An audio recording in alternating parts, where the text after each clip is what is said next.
नमस्कार साथियों एवं प्रिय विद्यार्थियों तथा हमारे पंकज दुबे साहित्य यूट्यूब चैनल से जुड़े हुए सभी सम्मानित सुधी श्रोता एवं बीएड करने वाले सभी प्रशिक्षक एवं प्रशिक्षु और बीटीसी के सभी छात्रों, आप लोगों के लिए आज का ये टॉपिक, आज का ये प्रकरण बहुत ही उपयुक्त है, क्योंकि आप जब ट्रेनिंग ले रहे हैं, बीएड कर रहे हैं या बीटीसी कर रहे हैं, तो आपको पाठ्य योजना का ज्ञान होना बहुत जरूरी है। आपको कोई क्लास जो है दिया जाएगा पढ़ाने के लिए, तो यहाँ सबसे पहले हम कैसे पाठ्य योजना की शुरुआत करेंगे, आइए देखते हैं। विद्यालय का नाम सबसे ऊपर लिखेंगे, अपने जिस विद्यालय में आपको क्लास लेनी है, पढ़ाना है। तो दिनांक, कक्षा, विषय, कालाश और अवधि, ये 5 जो है चार्ट बनाएंगे। 22 फरवरी को पढ़ा रहे हैं कक्षा 6 में, हिंदी विषय है, पहले पीरियड में प्रथम कालांश है और 40 मिनट की अवधि दिया हुआ है। ये हमारा चार्ट बन गया कि किस प्रकार हमको क्लास लेना है। आज का हमारा टॉपिक है, प्रकरण है झांसी की रानी। मान लीजिए आपको झांसी की रानी के विषय में चर्चा करनी है, बतानी है, तो किसी भी प्रकरण को, पाठ्य योजना को बनाते समय, बताते समय सबसे पहले प्रत्येक विद्यार्थियों के साथ यह चर्चा होनी चाहिए कि सामान्य उद्देश्य लिखना चाहिए, और सामान्य उद्देश्य कम से कम 3 होना चाहिए। तो जैसे मान लीजिए पहला सामान्य उद्देश्य है बच्चों के अंदर हिंदी के प्रति रुचि जागृत करना। तो यहाँ ध्यान दीजिए, ये करना ही रहेगा, हिंदी के प्रति रुचि जागृत करना या बच्चों के अंदर हिंदी वर्तनी का ज्ञान करना या कराना।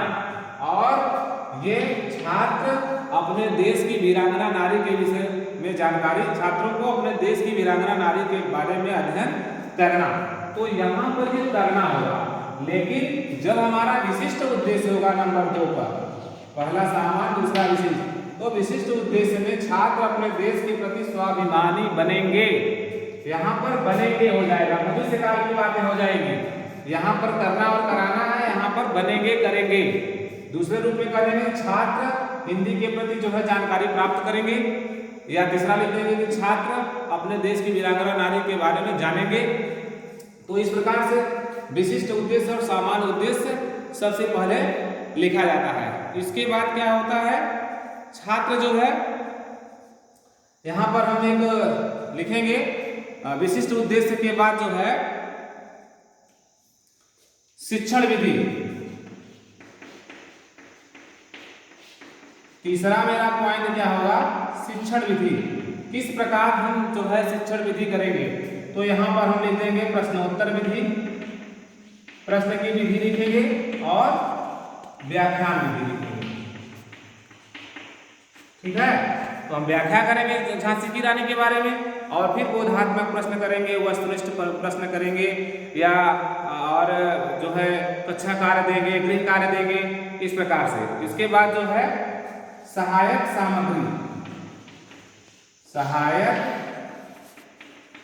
सामग्री। आपको पढ़ाते समय आप किस किस आवश्यक वस्तुओं का इस्तेमाल करते हैं। जैसे मान लीजिए हमने लिया है चॉक, डस्टर और अन्य उपयोगी वस्तु। उपयोगी वस्तु में मान लीजिए क्या किया हमने, जो है पाठ्य पुस्तक हो जाएगी, लेखनी हो जाएगी। तो ये सभी चीजें जो है हमको सहायक, या जो है कोई चार्ट के माध्यम से पढ़ा रहे हैं तो ये चार्ट पेपर भी आप देंगे। ठीक है, तो किन किन वस्तुओं को सहारा लेकर के आप जो है आप क्लास ले रहे हैं, तो सहायक सामग्री। इसके बाद हो जाता है, अगला पॉइंट हो जाता है पूर्व ज्ञान। कितने पॉइंट हमको देना है, ये ध्यान से आप देखिए। पूर्व ज्ञान, बच्चों को कोई ऐसी चीज नहीं बतानी है जिसके विषय में वो एकदम अननोन हो, एकदम नहीं जानते हो। कुछ ऐसी चीज हो जो उनके सीढ़ी की क्रमानुसार चलता हो, तो बच्चों को पहले से पूर्व ज्ञान होना चाहिए। तो यहाँ होगा कि छात्र पहले से जानकारी रखते हो। ठीक है, तो इस प्रकार से ये मैंने आपको बताया। अब इसके आगे जो है अगला पॉइंट हम आपको बताने चल रहे हैं। तो इस तरह से अगला पॉइंट हमारा होगा प्रस्तावना प्रश्न। क्या होगा, प्रस्तावना प्रश्न। अब देखिए सबसे पहले यहाँ क्या हो गया, क्रम संख्या। कौन कौन सा हम प्रश्न संख्या देंगे, 1 देंगे, 2 देंगे, 3 देंगे। और दूसरा होगा छात्राध्यापक क्रिया। और तीसरा होगा छात्र अनुक्रिया।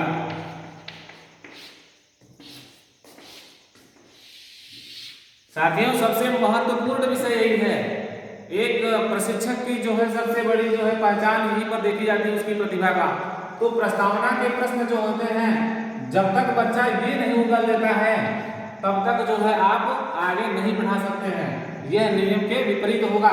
इसलिए मेरा ऐसा प्रश्न हम करें कि बच्चों से वह उत्तर अपने आप निकल करके यहाँ झांसी की रानी बन जाए। जैसे यहाँ पहला प्रश्न पूछता है छात्राध्यापक क्रिया क्या है कि तुम्हारे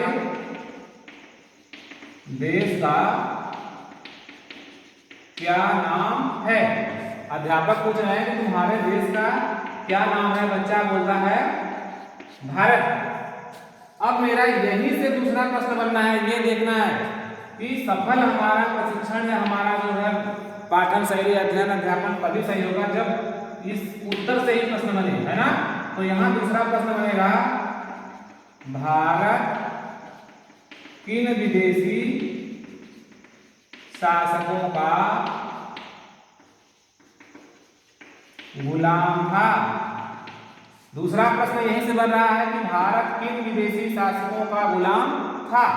तो यहां पर हम लिखेंगे मुगलों एवं अंग्रेजों। ठीक, तो बच्चे उत्तर देंगे कि भारत जो है मुगलों और अंग्रेजों शासकों का गुलाम था। तो अब यहां पर देखिए इन्हीं दोनों से जो है प्रश्न बनना चाहिए तीसरा, और घूम करके आंसर यहाँ पहुंचना चाहिए, तभी आपका सफल अध्ययन अध्यापन माना जाएगा। तो यहाँ पर लिखेंगे आप इनसे उससे मिलता जुलता कि अंग्रेजों के दांत खट्टे करने वाले, तीसरा अंग्रेजों के दांत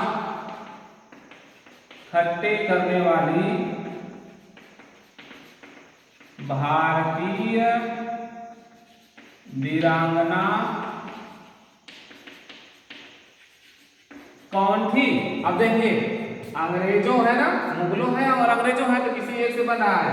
अंग्रेजों के दांत खट्टे करने वाली भारतीय वीरांगना कौन थी। तो मेरा उत्तर बच्चे दे देंगे झांसी की रानी। क्या देंगे, झांसी की रानी कि खूब लड़ी मर्दानी, वह तो झांसी वाली रानी थी, बुंदेले हर बोलों की वह हमने सुनी कहानी थी। तो कहने का मतलब ये झांसी की रानी। देखिए यहाँ पर मैंने प्रकरण दिया था, ये आकर के यहाँ मिल गया। इसीलिए कहा जाता है कि बच्चों को पूर्व ज्ञान होना जरूरी है। तो जब तक पूर्व ज्ञान नहीं है हमारा, ये प्रस्तावना के प्रश्न से उत्तर नहीं मिलता, हम आगे जो है अध्ययन शैली को बढ़ा नहीं सकते। तो ठीक है, इस प्रकार से ये प्रस्तावना के प्रश्न बन गए। ठीक है, इसके साथ साथ क्या होगा आगे हम बता रहे हैं।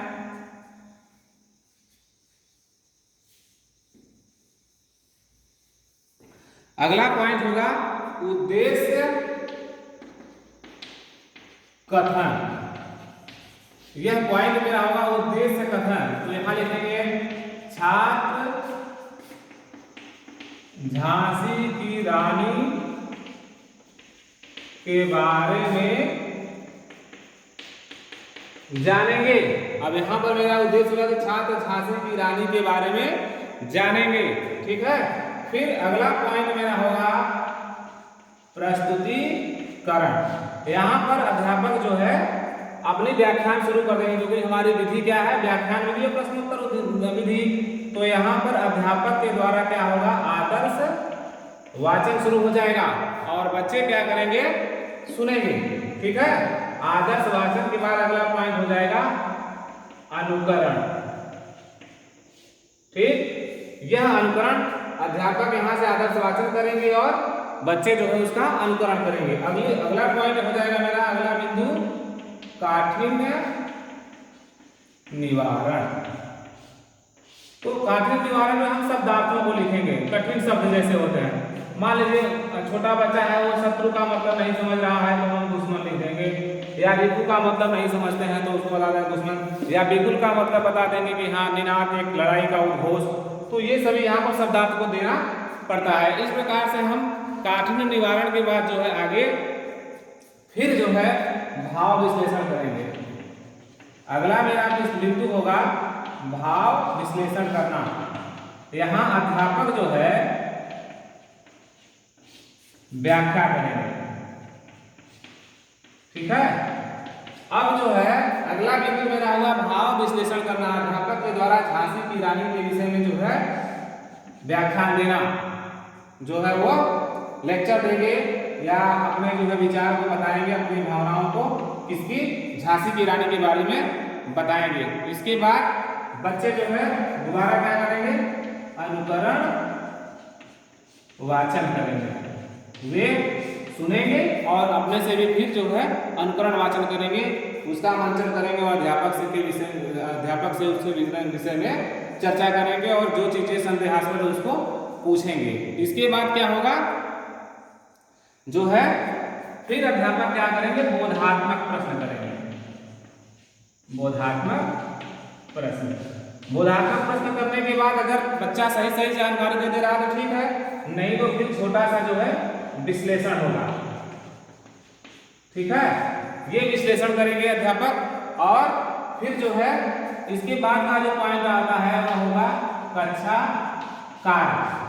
बच्चों को अध्यापक जो है उस विषय से रिलेटेड संबंधित प्रश्न को देंगे और बच्चे कक्षा में अपना जो है प्रदर्शन करेंगे कॉपी में। और अध्यापक क्या करेंगे, निरीक्षण कार्य। अब इस निरीक्षण कार्य में अध्यापक क्या करेंगे, केवल घूम घूम करके बच्चों की कॉपियों को देखेंगे कि कोई बच्चा चीटिंग न करे, किसी को परेशान न करे, ठीक है। इसके आगे क्या होगा, निरीक्षण करने के बाद वो जो है उसके गतिविधियों को देखेंगे कक्षा में और सबसे अंत में क्या देंगे, गृह कार्य। और गृह कार्य में 3 प्रश्न दे देंगे लिखने के लिए कि घर से बना करके लाना। तो इस प्रकार से हमारा ये पाठ योजना और पढ़ाने का तरीका सफल होगा।